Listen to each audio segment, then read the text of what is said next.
Easy now. What is going on, all you beautiful beings? It is Tim Shieff here, aka Human Timothy, and right now I am in the Peak District once again.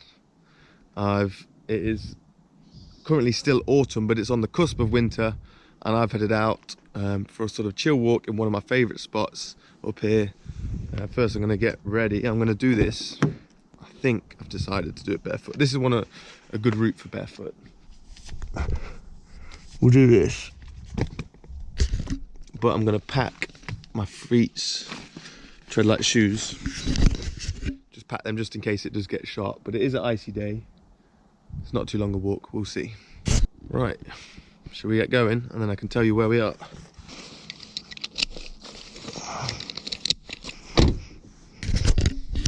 Bye, Upper. So we are just up out of the glorious town of Matlock once again. This for me is the entrance. There are many ways up onto here. Where we are is Stanton Moor, or Nine Ladies Stone Circle is what it's famous for. And if you put in Nine Ladies Stone Circle on Google Maps, it comes up to sort of the right hand edge, the easterly edge of Stanton Moor, and there's a lay-by by this walkway, if you recognise this. You just drive to where it says on Google Maps and then go a little further up the road, and that brings you to here, and then you can start. And what I like, you can drive round to some of the megalithic structures on the other side and not have to walk as far, but I like this gentle hill climb. It's about a mile to get onto the sort of moor top, and it's just a nice way to warm up into the walk, and it's not the biggest walk as it is, so it adds an extra mile either end of it. And as I say, it is a good one for getting the feet out. These old buildings here, I don't know what it was used for. No drone with us today, which is a shame. Would love to see how it looks on top with the drone. Oh well, you got just me today.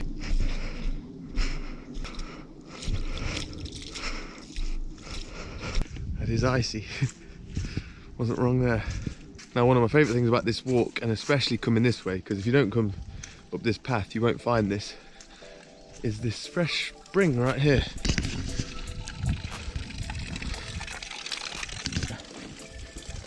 There you go.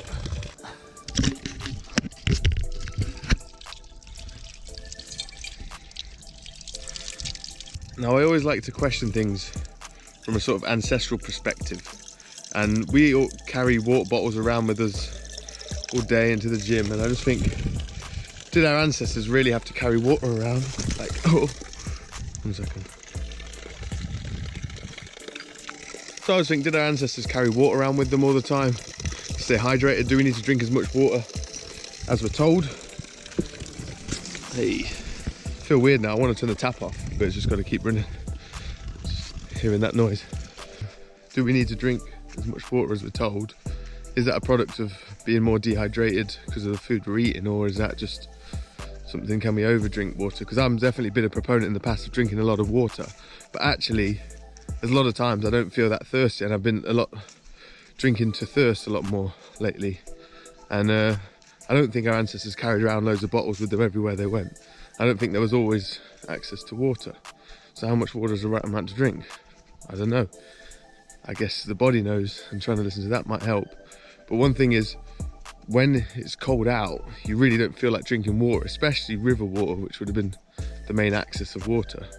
So how much water should we drink? And for me, one thing that came to me lately was to drink in sips. Sip the water in your mouth and then hold it in your mouth until it heats it up to body temperature, and then you swallow. And that way you're not freezing your insides. I think you can overdo it drinking water that's too cold. So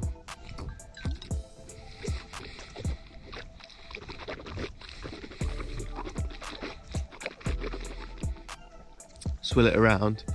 Feels really good on the gums as well, for any inflammation in the gums from the food we've been eating.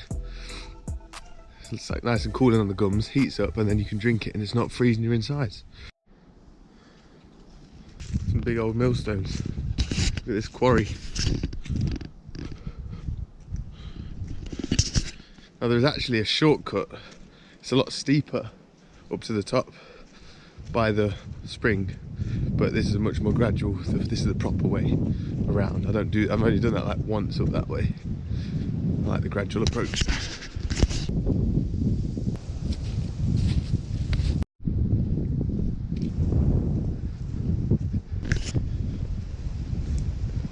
Stanton Moor edge, and this is Earl Grey Tower apparently. We'll see if anyone's home with a cup of tea. That would be nice. Put kettle on. It's not even a door. Hello? Oh, not today. So about a mile's walk from the car, just across this stile into actual Stanton Moor now, by the old Earl Grey Tower. Now, from that point, if you want to go to Nine Ladies, you take a right. If you want to go to the trig point and the other megalithic structures, you take a left. So I'm going to go Nine Ladies first, check out these stones. These are the Nine Ladies. 1, 2, 3, 4, 5, 6, 7, 8, 9. For some reason, I like to run 3 laps anti-clockwise when I get here. I've done this a few times around the outside. These have been here for about 4,000 years. So it was used for ceremonies and to do with fertility and stuff, and to do with the seasons. So I've been on here on a solstice once, but I didn't camp out. I would like to camp out. I imagine it's got something to do with the seasons and the solstices. Have a little shroom party or something. See what ancestral energy you can tap into. There's also a kingstone just up here. Not sure the relation.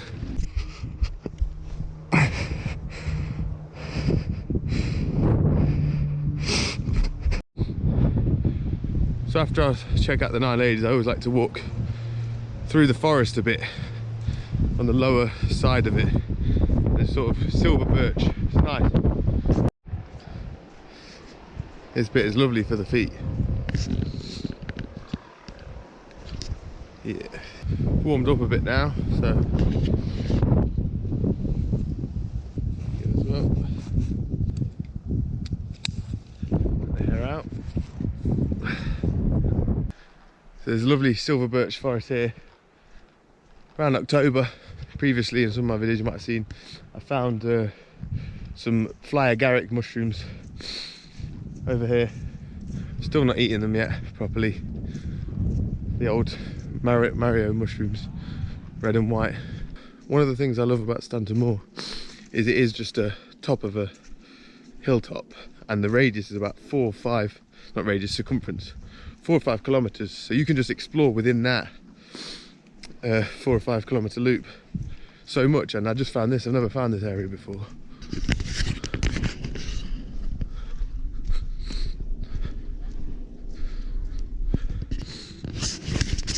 If I ever come wild camping, I think this might be the spot I'd actually choose to stay. Already a fireplace set up, pretty flat and mossy and soft. Perfect. I get a lot of questions about footwear, and I will make a video about it next year at some point, a more in-depth one. But I just did a video talking about why I walk barefoot. I just filmed it on my phone here in this bit, and I'm going to put it on my other channel because it's a good 7-8 minutes and I don't want to clog up this vlog with that. But if you want to check that out, I'll put a link below talking about why I walk barefoot and why shoes can atrophy our feet muscles. Path. Let's go down this one. Where does this lead? So now we're out on the moor, opened out from the trees. There's like 2 halves to this top, half forest, half moor like this. Now we're just approaching the trig point. There is a trig point on here. I wouldn't say I've climbed more than 150 meters really. If you are a bit addicted to touching trigs, you won't be let down. And there's these giant rocks here as well, which I don't know how they got here. A bit of lick. Connect with those ancestors, but through the tongue.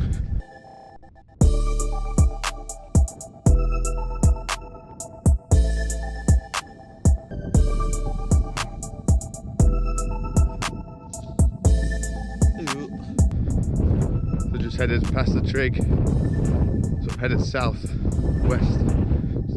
corner to my favourite section of Stanton Moor coming up shortly. Literally, like, everything's so close here. It's probably about 200-300 metres from the trig to the next section. Right?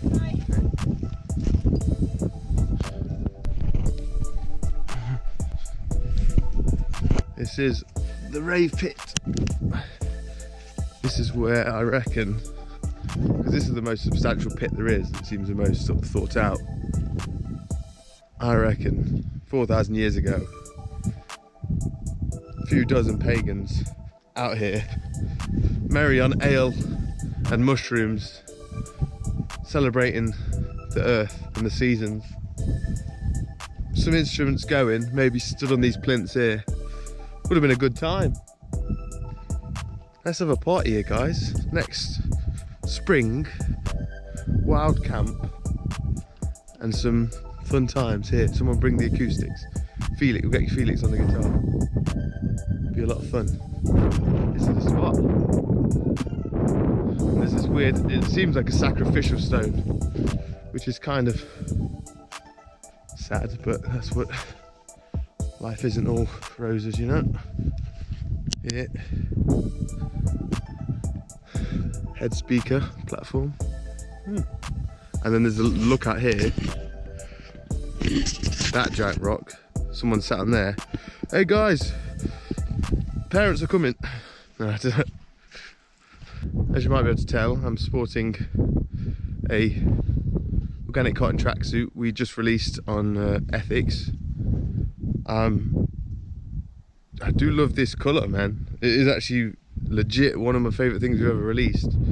It looks good in nature, but it looks really good in the city. One thing I realise in cities that we do miss is nature. It's good to, I want to put nature back into cities as much as possible. So when you see colours of nature in that grey environment, I think it really stands out, and I think it looks good, and it's soothing to me anyway. As I've gotten to a certain place, I find it very soothing when I see nature in cities. Yeah, my idea behind this is getting these colours that I love to see so much, that does so much subtle healing for me, and putting them into a city environment. And I want to continue to do more like this. And I just think we call it evergreen because nature never goes off, never goes old. It lasts eternally. I would say if you're going to get a tattoo of nature, not a name or a recent creation. Yeah. Anyway, as is ritual when I come, it's time to climb the big stone.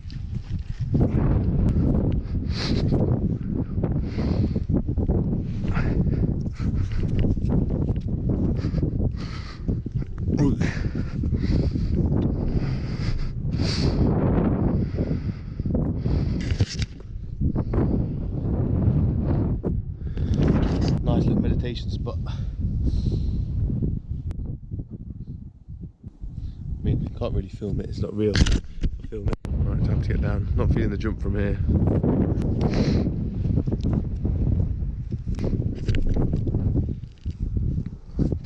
Hey. Hello, Mr. Tree. I got some water for you. Give back.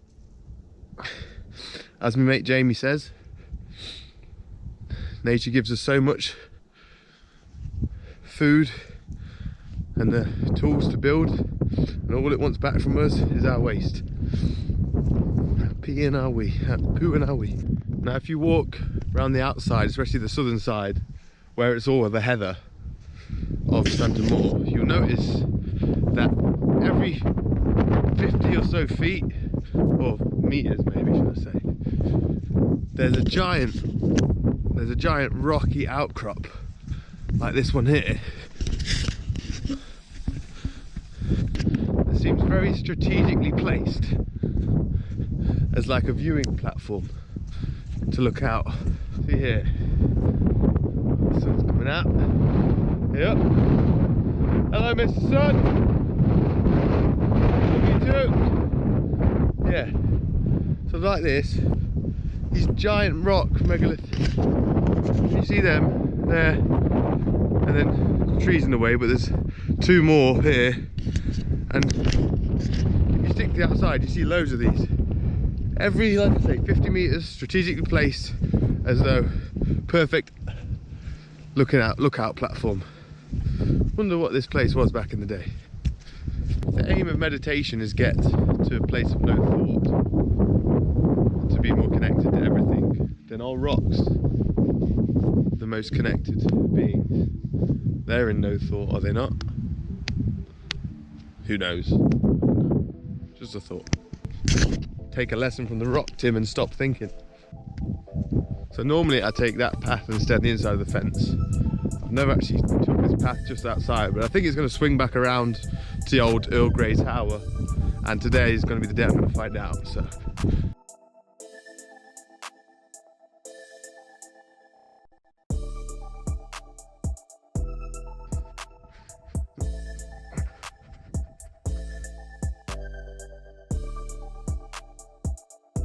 Never found this rock before. It's got carving in it. Very neatly done, it says 1831. There's a great little shelter spot here. And also a lookout spot. Interestingly, all these lookouts are pointing towards Matlock and down the valley that way, as if that's where the threat could be coming from, if that's what they're looking out for. Or their mates, cheer them in. As suspected, it led to the tower. Very easy spot to navigate Stanton Moor. So now I'm gonna head back down the trail to my car, to Upper. Just done about 5k total so far. So it'll be about 6-7 kilometers walk up with the lap. 1 to 2 hours really. And what I really like about that, as I've said already, is it's just like a top, and even if you come with family with children, you can literally park right next to some of the on the outskirts and just walk in 100 or so meters, and you're suddenly at a megalithic structure, and with some, you know, you can sense the energy here, the history, the fact that it's still protected now. There's quarries going off all around the outside of here, but this is the protected land, I think. So there's some rich British Celtic history when this used to be Mercia. I don't know if I watched Last Kingdom. Well, I learned a few years ago about Mercia and that, but in Last Kingdom it's funny, they talk about Mercia, which is, before England was even an idea, it was split up differently. This island that I live on was split up differently, and Mercia was sort of the central bit of the whole land, and then other sections were broken up, I think like Northumberland and that.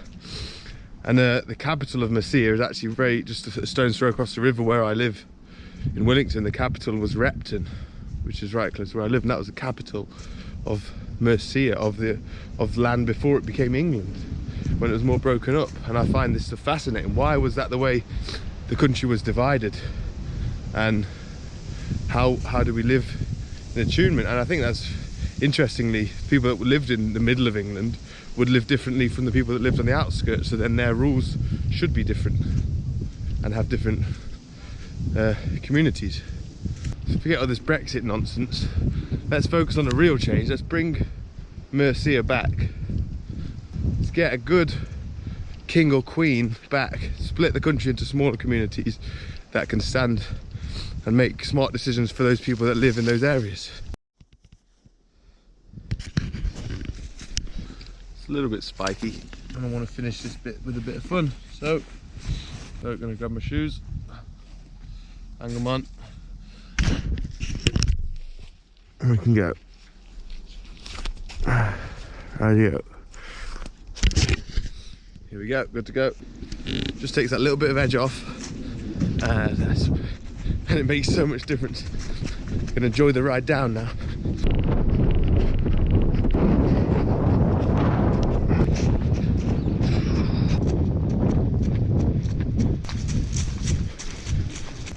Look at these colours. Look at that. Inspiration. This hoodie is 100% organic cotton, and the pants are 85% organic cotton, 15% polyester, just so that it's a little bit more of a sporty trouser sweatpant. Tracksuit Mafia, best dressed men. Moss is cool, man. It's like fluorescent. If you ever do like any magical substances, you start to see the power of moss.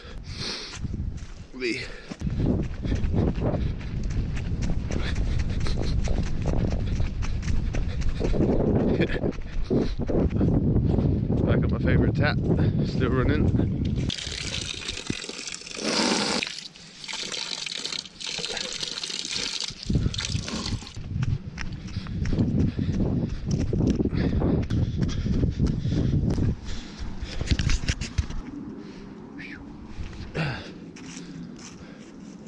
Path to adventure, right there.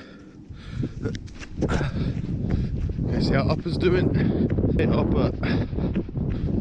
Back. Back, buddy. Cool. So, thanks for watching the video, guys. Look at this, I've got my bed set up. Though I'm not sleeping here tonight. The other night, I drove to a hillside and just slept, and even though I was at home, I drove 5 minutes from home, slept in the car, airplane mode my phone, and then no Wi-Fi can touch me, potentially, hopefully, and I get fresher air. It's pretty cold in the morning, but you feel alive about it. Anyway, enough of that. Thanks for watching the video. I'm going to leave a link below to sort of this route-ish here, where to head to. And if you want to check it out, if you're ever in the area, or if you're just watching for the sake of it, thanks for watching, tuning in. Ethics.com, ethics without the eye, covered in water now, for the shoes and the new hoodies and sweatpants and stuff. Yeah, and thank you for your support as always, for watching. I love you all, and I'm going to go see Jamie now, I think, and help in the garden, in the allotment. So, I'm going to go meet him there. See you guys soon. Bye-bye. Yeah, go check out 9 Ladies. Apparently it's open 24 hours. Found Jamie. We're just laying cardboard down in the allotment now. Hi. Wait till spring. Spring, summer, this allotment's gonna be popping. It's gonna be the place, mate. Yeah.